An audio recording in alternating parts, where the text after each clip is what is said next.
सलाम अदाब दोस्तों, कैसे हैं आप। मैं आपका कादम आपकी हाजिर खिदमत हूँ। फेस्टिवल शुरू है और ईस्टर की गर्मा गर्मी शुरू होने वाली है।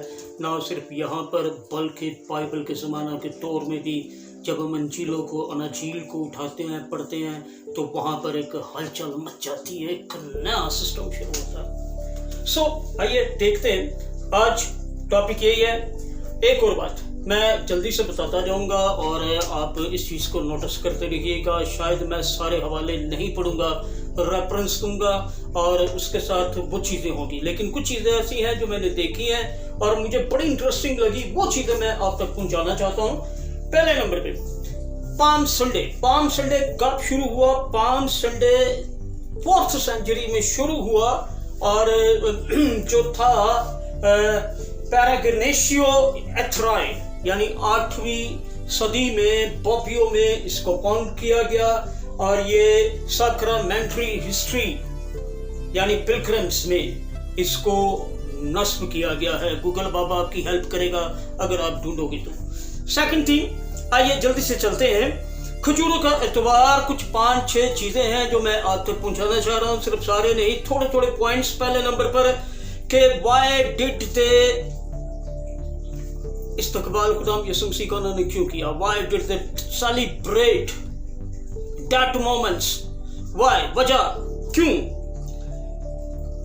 ये एक बड़ा गहरा सवाल है और अपने अंदर एक बहुत बड़ा मुकाशफा लेकर चल रहा है और वो ये है कि यहाँ पर तड़पती इंसानियत वेलकम कर रही है एक नई बात को, मौत को गुड बाय कहा जा रहा है। Death you are bye bye और जिंदगी you are welcome welcome welcome welcome.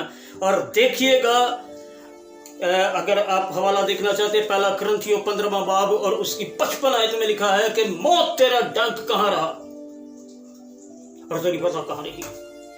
ये वहां पर आप ये सारे हालात देख सकते हैं कि किस तरह से ये सारा कुछ मुमकिन हुआ। अच्छा, पहली बात ये होगी कि ये सेलिब्रेशन था, पहले ही यकीनी फतह थी, ऐलान था, पहले ही फतह होगी। अभी जंग शुरू नहीं हुई लेकिन फतह का जश्न पहले ही हो गया।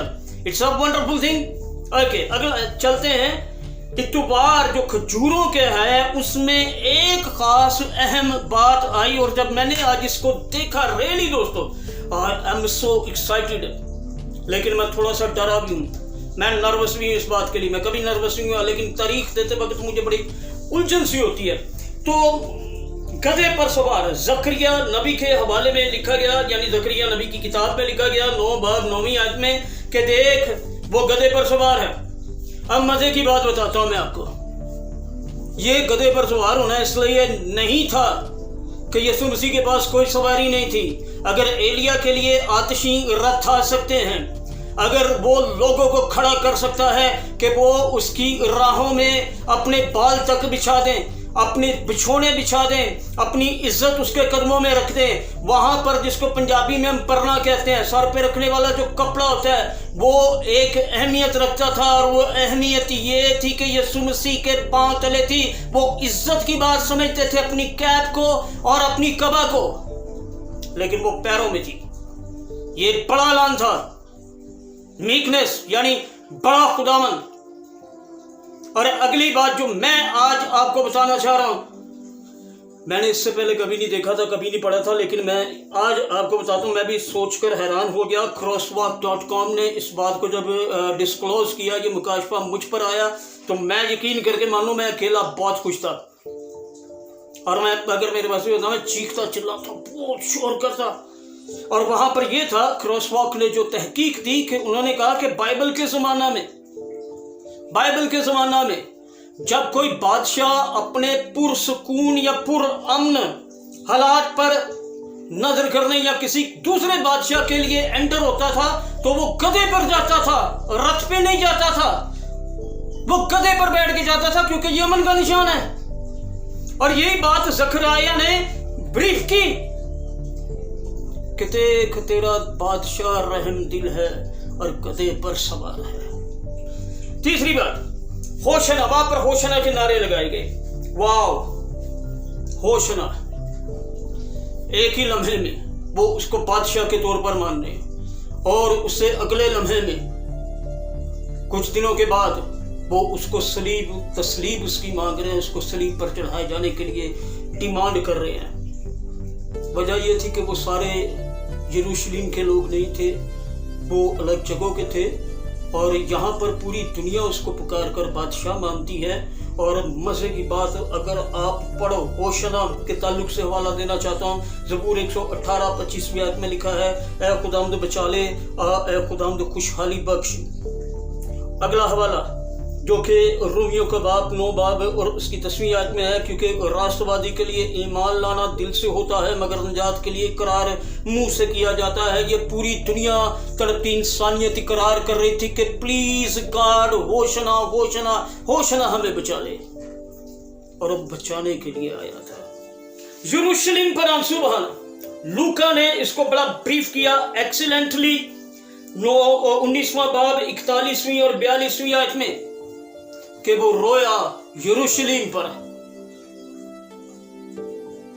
وہ یروشلم پر رویا، بے شک یروشلم پر رویا، لیکن در حقیقت وہ ان جذبات کے باعث رویا، ان باتوں کے باعث رویا، باپ کے ساتھ انسان کا ٹوٹے ہوئے رشتے کے باعث وہ رویا۔ اسے پتا تھا کہ کبھی غور کرو، وہ ہزاروں سالوں کا سفر، لاکھوں سالوں کا سفر، خیموں سے خیمہ اجتماع سے سلیمان کی ہیکل، داؤد کا خواب دیکھنا اور ایک بڑی قیمت ادا کرنا، یہ ساری باتیں ایکسیلنٹ ہے۔ مسیح ان پر رویا کہ ایک وقت آئے گا جب اس پتھر پر پتھر باقی نہیں رہے گا۔ وہ ان جذبات پر رویا، پوری اس کو ہسٹری شاید نظر آئی یا اس نے پوری دیکھی، کیونکہ شاید میں نے اس لیے لفظ استعمال کیا کیونکہ لکھا نہیں گیا، ریفرنس نہیں ہے، میں اس لیے شاید لفظ استعمال کر رہا ہوں کہ وہ رو رہا ہے۔ اس کو شاید داؤد کے دل کی لالسا یاد آ رہی تھی، سلیمان کی سٹرگل یاد آ رہی تھی، وہ حبشی یعنی جو ملکہ تھی اس کا آنا دیکھنا یاد آ رہا تھا، دنیا دور دور سے آ رہی تھی۔ یار یہ کیا کیا ان لوگوں نے، میں نے ان کو فضل بخشا، سونا دیا کہ چاندی کی قیمت ہی کوئی نہیں تھی ان دنوں میں، یہ ساری باتیں تھی۔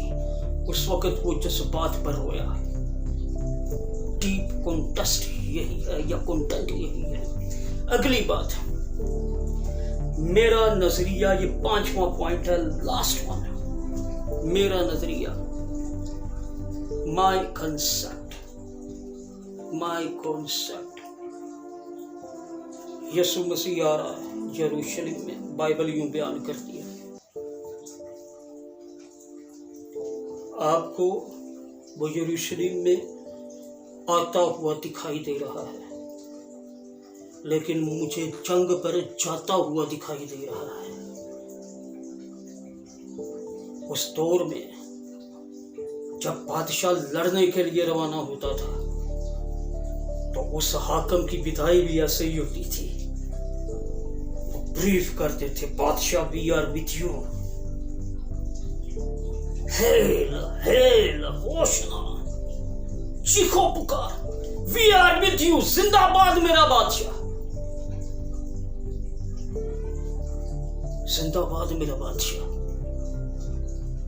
موت پر فتح پانے کے لیے لڑا، ایکسیلنٹ لڑا اور زبردست لڑا اور جیت بھی کی۔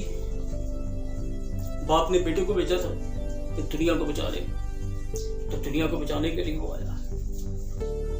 آپ کو یروشلم میں آتا ہوا نظر آتا ہے اور مجھے جنگ پر جاتا ہوا نظر آتا ہے، اور اس کے فرض کی شناسائی دیکھو کہ فوری طور پہ اس نے اپنا چارج لے لیا۔ ہی ٹک دا چارج آن اسپاٹ وتھ روپ ہنٹر، سسٹم پر اس نے اسٹرائک کیا۔ پہلی بات، پہلا اٹیک اس سسٹم پر تھا، اگلا اٹیک موت پر ہونا تھا۔ تو دیکھتے ہیں गधे पर जो सवार है, पहले नंबर पर कि ये मौत का ऐलान था, फतह का ऐलान था, मौत का ऐलान नहीं था, जिंदगी का ऐलान था, उसने कहा। दूसरा ग्रंथियों भी ये हवाला है 9:15 में, और वहां पर भी आप जाकर इसको देख सकते हो। या पहला ग्रंथियों खजूरों के तवार के ताल्लुक से पहले से फतह तय थी। पहला ग्रंथियों 15 बाब 55 आयत, गधे पर सवार था जकराया 9:9 पर। और ये दस्तूर था कि बादशाह जब किसी के साथ पुरअमन जंग लड़ने जाता था, या पोलिटिकल या समझौते होते थे, जो अहद होते थे, तब वो गधे पर सवार होकर जाता था। कोई चैरियट, कोई बड़ा रथ नहीं होता था, सिंपल गधे पर बैठ के जाता था। और यरूशलेम पर आंसू बहाना, होशना, ये सारी बातें हमने देखी। मेरा नजरिया भी यही था कि आपको आता दिखाई दे रहा है, मुझको जाता दिखाई दे रहा है। आइए इस लम्हे पर गौर करें और अपनी कलीसियाओं में इस बात को जागर कीजिए। पूरी दुनिया बाइबल का सबसे बड़ा मरकज यीशु मसीह का सलीब पर चढ़ना और जी उठना है, मौत पर फतह पाना है, और इसी को ही हम हर रोज इग्नोर कर देते हैं, बड़ा कम करते हैं। या खजूरों के एतबार पर बहुत कम गौर करते हैं। हमारे इवेंजलिस्ट साहब बस ये कहते हैं कि मैं क्रूसेड में बड़े में कलाम सुना दूं। पादरी साहब भी कहते हैं यार की यह भी तो भी यार है भी लंबे इवेंट यार ये बड़ी अहम बातें, इनको दिल में रखिए, रूह में रखिए और दुनिया को बताइए। मसीह में मैं आपका खादम हमेशा हाजिर हूँ। अगर किसी तहकीक को जो मैंने कहा वो crosswalk.com पर था, जो मैंने आपको बात बताई कि गधे पर सवार होने का रवाज था, वो रेफरेंस भी मैंने आपको दे दिया। तो बाकी सारी चीज़ें हैं, फिर मिलते रहेंगे। दूसरी बात, मैं जल्दी किताब अपलोड करने वाला हूँ फेसबुक पर और यूट्यूब पर। कुछ हो गई है और कुछ बाकी रह गई है, लिंक मैं बाद में आपको दूंगा। मसीह में मैं आपका खादम, फिर मिलते रहेंगे। वॉइस ऑफ गॉड जीसस के बिशादात।